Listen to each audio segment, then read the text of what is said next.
بسم اللہ الرحمن الرحیم۔ معزز خواتین حضرات، قیامت کا دن یوم حساب ایک یقینی امر ہے، انسانی عقل اسے تسلیم کرے یا نہ کرے۔ رب کائنات نے قرآن مجید میں مختلف مقامات پر ہمیں مختلف انداز سے یہ سمجھایا کہ قیامت ایک تصوراتی نہیں بلکہ حقیقی امر ہے۔ جو آیت مبارکہ ہم پڑھ رہے ہیں اس کا موضوع یہی ہے، اور آج اس آیت مبارکہ کے ساتھ سفر کرتے ہوئے ہمیں 5واں دن رب کائنات کی پاکیزہ کتاب قرآن مجید 17واں پارہ سورۃ الحج 5ویں آیت مبارکہ چونکہ قدر طویل ہے، لہذا ہم صرف اور صرف اس کے ترجمے پر اکتفا کریں گے۔ رب کائنات فرماتے ہیں، لوگوں تمہیں مرنے کے بعد جی اٹھنے پر اگر شک ہے تو سوچو، ہم نے تمہیں مٹی سے پیدا فرمایا، پھر نطفہ سے، پھر خون بستہ سے، پھر گوشت کے لوتھڑے سے، جو صورت دیا گیا حالانکہ وہ بے نقشہ تھا، اور یہ ہم تم پر ظاہر کر دیتے ہیں، اور ہم جسے چاہیں ایک ٹھہرائے ہوئے وقت تک ماں کے پیٹ میں رکھتے ہیں، پھر تمہیں بچپن کی حالت میں دنیا میں لاتے ہیں تاکہ تم اپنی پوری جوانی کو پہنچ سکو۔ تم میں سے کچھ تو جوانی میں ہی فوت ہو جاتے ہیں، اور بعد اس عمر کی طرف لوٹا دیے جاتے ہیں جسے بے غرض کہا جاتا ہے، تاکہ وہ ایک چیز سے باخبر ہونے کے بعد بے خبر ہو جائے۔ اور آپ دیکھتے ہیں کہ زمین بنجر اور خشک ہے، پھر جب ہم اس پر بارش برساتے ہیں تو وہ ابھرتی ہے اور پھولتی ہے، اور ہر قسم کے پھل پھول پودے اگاتی ہے۔ معزز خواتین و حضرات، واحد تفسیر میں اس حوالے سے بڑی تفصیل ہے، اور تفصیل کچھ یوں ہے، وہ فرماتے ہیں کہ دین اسلام کا جو عقیدہ ہے اس کی مبادیات میں سے دو چیزیں سر فہرست ہیں، ایک عقیدہ توحید اور دوسرا آخرت پر ایمان۔ اب رہا یہ مسئلہ کہ پھر رسالت کہاں گئی؟ رسالت کے بغیر تو یہ دو چیزیں سمجھ آ ہی نہیں سکتی۔ تو اس آیت مبارکہ میں رب کائنات نے عقیدے کا دوسرا حصہ یعنی ایمان بالیوم الآخر پر بات کی ہے، اور دو چیزوں سے استدلال کیا، ایک تو انسان کی پیدائش اور دوسرا زمین کو مردہ ہونے کے بعد دوبارہ زندہ کرنا۔ پھر یہاں پر ایک بڑا قیمتی جملہ ہے، کہتے ہیں فقد یخاطب الداعیۃ شخصا لا یعترف بالقرآن ولا بالرسالہ۔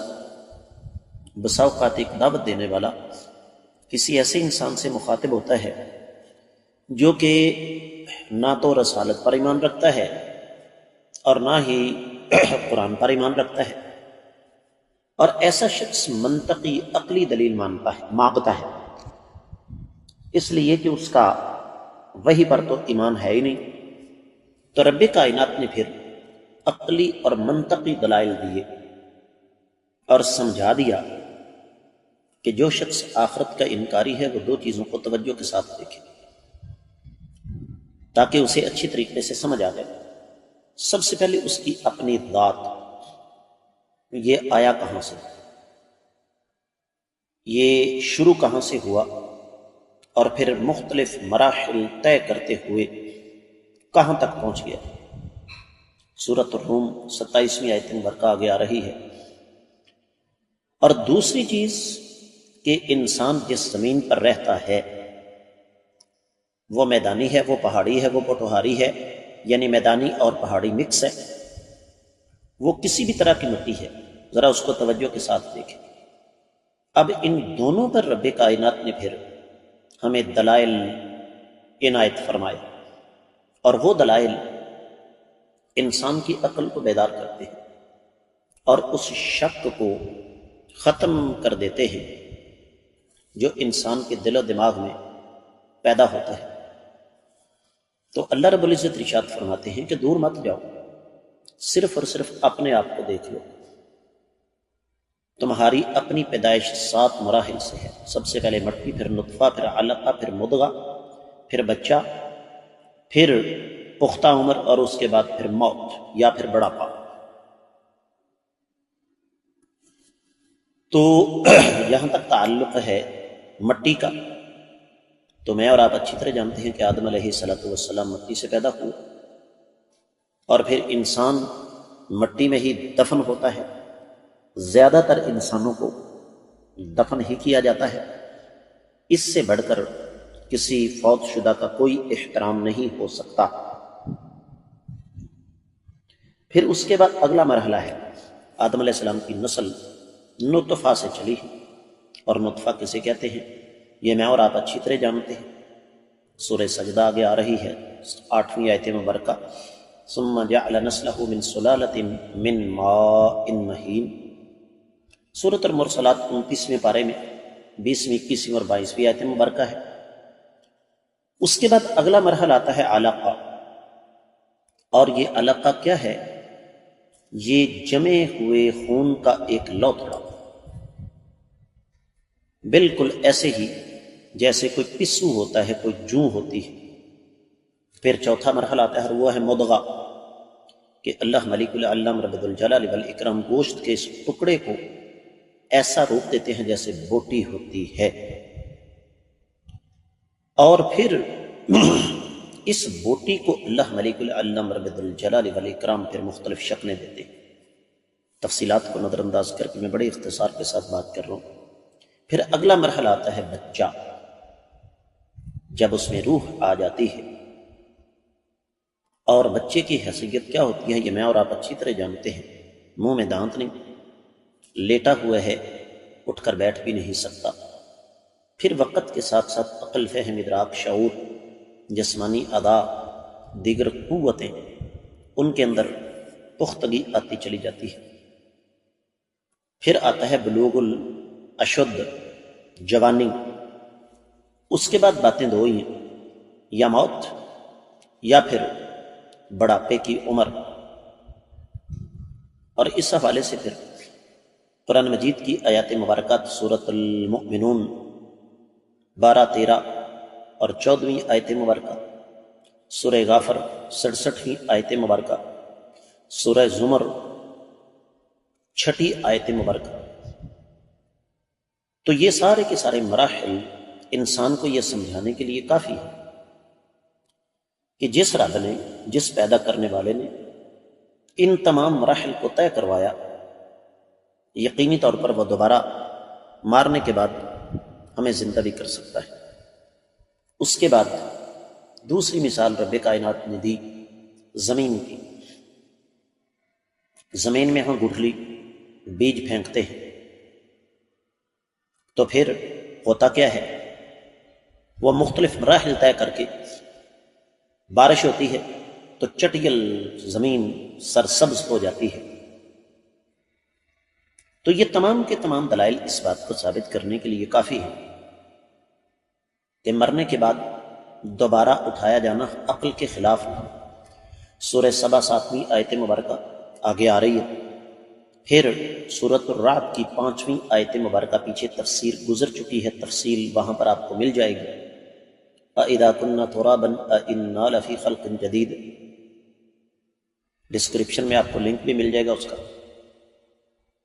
پھر سورۃ الاسراء یا بنی اسرائیل پیچھے گزری ہے، 51ویں آیت مبارکہ، فَسَيَقُولُونَ مَن يُعِيدُنَا، دلائل بالکل واضح ہیں، اس کی تفسیر بھی پیچھے گزر چکی ہے۔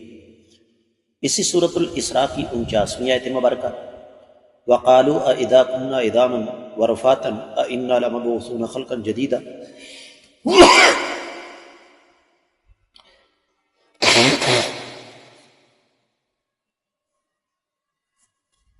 تو اس آیت مبارکہ کی تفصیل بھی آپ کو مل جائے گی ہمارے چینل پر۔ پھر سورہ یاسین 87ویں آیت مبارکہ آگے آ رہی ہے۔ سورۃ الانعام کی 29ویں آیت مبارکہ پیچھے گزر چکی ہے۔ سورۃ الدخان کی 35ویں آیت مبارکہ آگے آ رہی ہے۔ تو یہ تمام کے تمام دلائل معزز خواتین و حضرات یہ انسان کو سمجھانے کے لیے کافی ہے کہ تم اپنی عقل کے گھوڑے پر بھی اگر سوار ہو کر آخرت کا، قیامت کا انکار کرنا چاہو تو عقل سلیم اس کی نفی نہیں کرتی، بلکہ عقل سلیم اس بات کو تسلیم کرتی ہے کہ آخرت ایک یقینی امر ہے۔ تفسیر البحر المحیط اور تفسیر روح البیان میں اس کی مزید تفصیلات موجود ہیں۔ تفسیر المراغی میں بھی، الفتوحات میں بھی اس پر بڑی تفصیل کے ساتھ روشنی ڈالی گئی ہے۔ اور یہاں ایک اور چیز میں آپ کو سمجھانا چاہوں کہ رب کائنات میرے اور آپ کے محتاج نہیں، لیکن یہ رب کائنات کی شفقت ہے، اللہ تعالیٰ کی کمال محبت ہے کہ رب کائنات نے ہم پر حجت پوری کر دی۔ جس طرح تفسیر فتح القدیر میں امام شوکانی رحمہ اللہ نے پوری تفصیل کے ساتھ ہمیں سمجھایا کہ اللہ تعالیٰ ہمارے محتاج نہیں۔ پوری کائنات میں سے کوئی انسان بھی آخرت پر یقین اور ایمان نہ رکھے، اللہ تعالیٰ کے کیا نقصان ہے؟ اللہ کی بادشاہت کے اندر ایک ذرے کی کمی یا اضافہ نہیں ہو سکتا، لیکن اللہ ملک العلم رب الجلال والاکرام یہ چاہتے ہیں کہ انسان سمجھے اور جہنم کے عذاب سے بچ جائے۔ یعنی دوسرے لفظوں میں اللہ تعالیٰ کی رحمت کا تقاضا ہے کہ رب کائنات ہمیں جہنم سے بچانا چاہتے ہیں۔ اب یہ ہمارا مسئلہ ہے کہ ہم بچتے ہیں کہ نہیں بچتے۔ یہاں پر تفسیر روح البیان میں ایک اور بات لکھی ہوئی ہے، اور وہ یہ کہ اللہ ملک العلم رب الجلال والاکرام قرآن مجید میں مختلف انداز سے ہمیں مثالیں دے دے کر اس لیے سمجھاتے ہیں کہ ہم دائرہ انسانیت کے اندر رہیں۔ معزز خواتین و حضرات، جب تک انسان کو آخرت کا خوف ہے کہ میرا ایک ایک عمل اللہ تعالیٰ کے ہاں لکھا جا رہا ہے، تو یقینی طور پر وہ دائرہ انسانیت کے اندر رہے گا اور پھر کوشش کرے گا کہ میں کوئی کام ایسا نہ کروں جس کی وجہ سے مجھے قیامت والے دن اللہ ملک العلم رب الجلال والاکرام کی بارگاہ میں شرمندہ ہونا پڑے۔ معزز خواتین و حضرات، اس آیت مبارکہ کے ساتھ ہم نے 5 دن سفر کیا۔ لمبی آیت مبارکہ تھی۔ مقصد یہی ہے کہ ہم اپنا محاسبہ خود کریں، غور و فکر کریں کہ ہم کس مقام پر کھڑے ہیں۔ اس کے ساتھ ہی اس آیت مبارکہ کی مختصر تفسیر مکمل ہوتی ہے۔ میں آپ لوگوں سے خصوصی طور پر گزارش کروں گا کہ جہاں تک میری آواز جا رہی ہے، آپ لوگ ان اسباق کو صدقہ جاریہ سمجھ کر زیادہ سے زیادہ آگے نشر فرمائیں، آڈیو اور ویڈیو کی شکل میں۔ جن احباب نے، جن معزز خواتین و حضرات نے ابھی تک میرا چینل سبسکرائب نہیں کیا وہ ضرور کیجیے، ساتھ لگے ایک گھنٹی کے بٹن کو ضرور دبائیے تاکہ تازہ ترین اسباق آپ کو بر وقت ملتے رہیں۔ آپ کا یہ اپنا چینل فرقہ واریت سے بالا تر خالصتاً کتاب و سنت کی روشنی میں آپ لوگوں کی خدمت کر رہا ہے، جہاں آپ کو قرآن و حدیث کے اسباق، جمعے کے خطبات، مختلف موضوعات پر دروس اور آپ کی طرف سے آنے والے انتہائی قیمتی سوالوں کے جوابات بر وقت ملتے ہیں۔ کمنٹ سیکشن میں اپنے قیمتی خیالات کا اظہار ضرور فرمائیے گا۔ آج کے سبق سے ان الفاظ کے ساتھ اجازت دیجیے۔ السلام علیکم ورحمۃ اللہ وبرکاتہ۔